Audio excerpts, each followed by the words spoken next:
So we move on now to our second, and they're from a completely other end of the life course, if you like, and this is focusing on the role of peer researchers. So we're going to welcome Dr. Kennan, Emma and Damian to tell us about the Youth as Researchers programme. And I would just ask that if you're tweeting about this work, please don't tweet the surname of our team presenters. So over to you now, Danielle.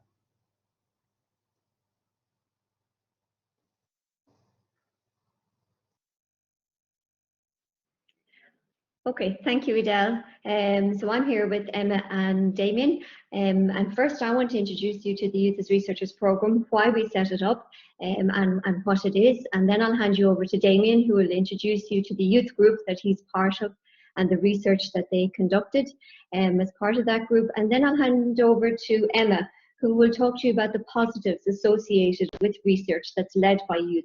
The positives from the perspective of both the outcome of the research, but also from the perspective of for the actual youth involved in the research. And then we'll conclude by showing you a short video of the research findings from the project that Emma and Damian were both involved in. So first, I do want to say, thank you for having me here today, and I'm really pleased to speak at this conference because on your encouragement, Adele, and the encouragement of Avril, my sister, who many of you may know, I was really struck by, when attending the conference, that I attended the conference last May, and at that time I was really struck by, whether you're working in the medical field or whether you're working generally in health scientists, or if you're a social scientist like me, that if you're involved in getting the public engaged in research, irrespective of their age, the issues are really the same. There's the same challenges, the same benefits involved. So therefore, I do think that we have a lot to learn from each other. But turning then to what I want to talk to you about today, the Youth as Researcher programme, and why we set it up first. So the UNESCO Child and Family Research Centre, which I'm part of, has been engaged in research with youth across the spectrum of involvement. So we've set up youth advisory groups to involve youth in advising us on research projects. We've worked very much in partnership with youth, as co-collaborators on research projects. And then in 2014, Professor Pat Dolan, who is a UNESCO appointee, he holds the UNESCO Chair in Children, Youth and Civic Engagement, we set up this Youth as Researcher programme. So initially through our work with Finnegan, Finnegan being the national youth organisation, through our work with Finnegan, we became very aware that youth were very interested in engaging in their own research projects. And projects that directly, on topics that directly affected their lives are topics that were of immediate kind of concern to them. So in the early days, we worked with many students 14 to 18, who were part of Finnegan's Youth Leadership Programme. And as part of this programme, they were asked to engage in research projects to really, and to lead on these projects to really hone their leadership skills. But as time went on, I noticed that more and more, youth advisory groups were, outside of Finnegan, otherwise, were making contact with us, asking us for research and training. So take TUSLA, for example, TUSLA being the national agency responsible for the protection and welfare of children in Ireland. In 2013, TUSLA, in quite a progressive piece of legislation, was mandated to actually hear the views of children and young people when involved in service design and delivery. And in response to this, a number of youth groups were set up around the country, youth advisory groups, such as the one that Emma and Damian are involved in and will speak about today. And these advisory groups have a small number of youth and that are interested in being advising on projects, but these youth members were interested in conducting their own research with their peers to really understand what the collective view is and to bring a very informed view to the table when they were giving their advice. So in this context, we're talking about youth being involved in research for the purpose of informing, service design and service delivery. But it really does beg the question for me, when we set up advisory groups to inform our research, are there also opportunities for these participants who are advisors to engage in research with their peers to, again, bring that more informed collective view to the table? So lastly, turning then to the Youth as Researcher program, what is it? I just want to talk to you about that for a moment before I finish up. So we set it up in 2014. We developed a training manual, which is really a step-by-step guide to support youth to engage in a social research project. And we deliver this training to groups that request it. Usually it takes about a day or so. We do it over the course of a day. And one thing is crucial is that when we step away, having conducted the training, is that they have the ongoing support of an adult, not someone to step in, take over, intervene, but someone that's there to facilitate and to support the research going forward. And in most cases, this is their youth worker. And as I said, something that we found was really crucial for the success of the research projects. And lastly, Pat and I then will step back in towards the end of the research, and we'll support the youth to produce a short video of their research findings. And in this regard, we're very fortunate to have the support of actor Cillian Murphy, who has supported in the production of these videos. And when we show you the video later, you'll recognise his voice, no doubt, at the start. But that's all from me. I'm going to hand over to Damian now. Hello, my name is Damian Lydon. I'm a member of the Mayo Tusa Youth Advisory Group and have been for the past 2 years. I got involved with the group from being part of Mayo Cohen Nogue. Mayo Tusa Youth Advisory Group is a team of young people that conduct research on behalf of Tusa. Last year, we completed a day's training with the UNESCO Child and Family Research Centre, who gave us the tools to better guide our research. On this day, the group chose the topic, the use of social media by young people in Mayo. We picked this topic because we felt that a lot was going on social media and that there had been a lot of surveys on social media, but never directly on how teenagers felt. After we had decided on the topic we wished to research, we then started thinking about the medium we wanted to conduct our research on. We chose to create a survey as if this was the easiest form to access from all platforms. Deciding the questions to use in the survey was quite easy. Because we were conducting the experience of other teenagers, we found it easy to identify the questions that we felt had never been asked or consulted on. We also knew what questions that would be easily answered by us. Personally, I really enjoyed being a youth researcher on this project, as I learned many new communication skills and how to read and sort data that was received during the process. Thank you for your time. I'll now pass you over to Emma. Hi, I'm Emma Finnegan, and I'm also a member of the Tusa Youth Advisory Group. I was involved last year with our social media project as well, and from this I realised how much of a benefit youth research has on all those involved. In the initial stages of surveys, as mentioned by Damian, by conducting peer research, questions can be delivered in a specialised way as phrasing can be pinpointed in questions to what a teen feels will best engage them in a questionnaire. Understanding where to conduct research is also extremely important. Online is only the first step. Knowing where to share and broadcast your surveys is an important aspect. It is usually best carried out by teens publishing these on their Instagram stories through Snapchat or WhatsApp. Although there are many benefits to the qualities of the surveys produced, there are also upsides for the youth involved. Skills such as communication skills in producing questions and surveys, analytical skills in reviewing data, technology skills, and media skills, in particular to our group. We were given the opportunity to have a completely hands-on experience when shooting the video, which will be played shortly, from everything to directing, script writing, and camera work. Although there may be concerns about the downsides of peer research, all have easy solutions. Concerns about links to formally publish and analyze our research are done through Stephanie, our coordinator, and concerns for time are solved by spreading the workload evenly through a group. By giving the opportunity to ask peers on the topics we feel have been skipped over, allowed us to feel listened to and also created an enjoyable process for all those involved. I would just like to thank everyone again for giving us the chance to present and share our views and our experience with youth as researchers. Next, you will see the short video created alongside filmmaker Niamh Heary containing the statistics and also recommendations that stem from our research. Thank you.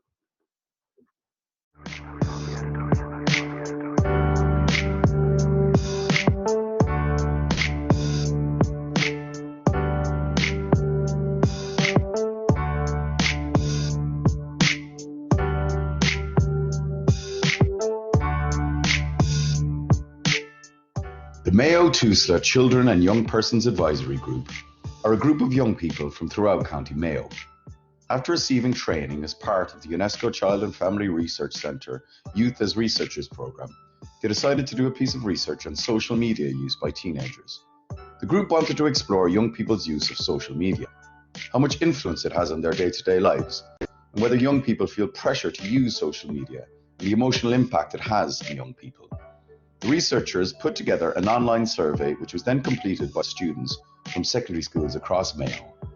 Here are the findings of the Mayo youth researchers.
There needs to be more awareness and less negativity around social media. Adults need to be more informed about how important social media is for young people to communicate. Rather than restricting it, they should allow their child to use it responsibly. We recommend that we have workshops in school to try and teach young people to use social media responsibly. Schools should set up parents' evenings to give a more positive but balanced view on their child's social media usage and how to best manage it.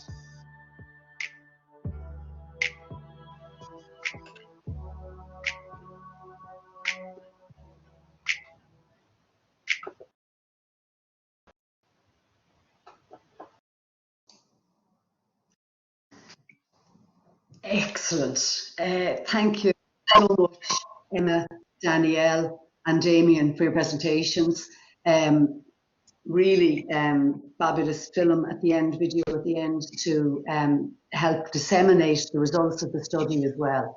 I'm particularly interested in that. A lot of researchers talk to me about, PPI involvement in dissemination. I think that was just such a wonderful example of how strong the message is when you're involved yourself in it. So again, I would encourage those attending to enter any questions in the chat group. And maybe we'll kick off with the first question for you, Emma. Recruiting people into research studies is always challenging. And I was very taken by the number of responses you got to your questionnaire. So from your experience in this work as peer researchers, what do you think the impact of being peer researchers has on study recruitment? Well, in my experience, we get the unique possibility to basically publish our research on our Instagram stories, Snapchat stories. It goes from emails where you have to hunt people down to get them to open your survey and answer it, to publishing on an Instagram story where people have hundreds of followers and they engage in minutes, and then your numbers go up. Okay, so it really increases your reach, I suppose, and you're contacting the right people, or you're in the right place. Okay, very good. Danielle, are you there with us? One thing that is very interesting from the dissemination film in particular, researchers often ask about the potential for PPI contributors to be involved in the analysis and the interpretation of the results. How does it make a difference, or how did it make a difference in this piece of work? I'm not sure we have Danielle online. Sorry, Dan, can you hear me? Super, we can hear you. Yeah, go ahead. Classic timing. I lost connectivity just as it came to the Q&A section, but I'm back now. So you were asking about the analysis in terms of how do you think it made a difference? Was it? Is that correct? Yeah. Yeah, I mean, this is one of the fascinating things that I found about this project, because it really made me question. I mean, we all know as researchers we have our biases and so on, and we seek to mitigate against those all the time. But you do have to ask the question, if a researcher, an adult researcher who is so cautioned against social media usage among young people, and we have our preconceived ideas of its effects and so on, you would have to question, would you have been able to do an analysis as good as the young people have in this sense, because there overall was such a positive results in terms of its effects and on young people, that there would be the worry that as an adult researcher you could be biased in terms of not seeing the level of positivity in those results. Yes. Okay, well, obviously it worked very well from the training you've done in terms of the young people being able to do the analysis and so on. There's a number of questions coming in. Yeah, sorry, go on, Danielle. Because the response rate was so high, they had nearly 500 respondents, which was wonderful, and again something that we not necessarily would have been able to get through our own channels, and such a positive response rate. But we did support them somewhat by using the SPSS software and statistical analysis package. So we did have to step in at that point to support them to use the software in this particular research project. Yeah. Right, but in terms of able to understand that they were very much there. Okay, there's a number of questions coming in, and Damian, I might turn this one to you, asking about, from your experience and the experience of the other peer researchers in your group, do you think that you're happy to have done this once and move on to bigger and better things or different things, or do you think that it would cause people like you who have done peer researching like this to be interested in other involvement in research going forward? Well, personally, I found it really interesting. So I wouldn't mind doing more research projects in the future and learning more about different topics. I really don't mind, to be honest. I love doing it, and if something else was to come up, I'd love to research it and learn more about it. Excellent. So it was a positive experience, and certainly I envied you your opportunity to take part in the film, the way that happened there. Okay, so we'll have to leave it there in the interest of giving everybody a break. So we're going to take a short break at this stage. Stay connected in the conference room, don't leave it. I know it hasn't been a perfect experience for everybody. We're trying to resolve our sound issues in our spillover room that seems to be coming and going. But we are going to take a break now. Dr. Danielle Tierney will chair the next session. We'll start the next session at 11:10, but shortly after 11, for anybody who's back, we will be showing a short trailer for a PPI documentary that we were all involved in last year called The Patient Effect. We'll tell you more about the documentary later in the day. We have a virtual screening planned next week.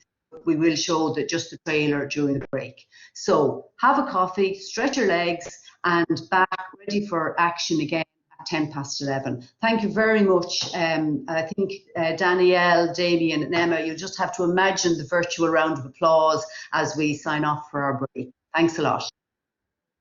Thank you, Dan. Thank you.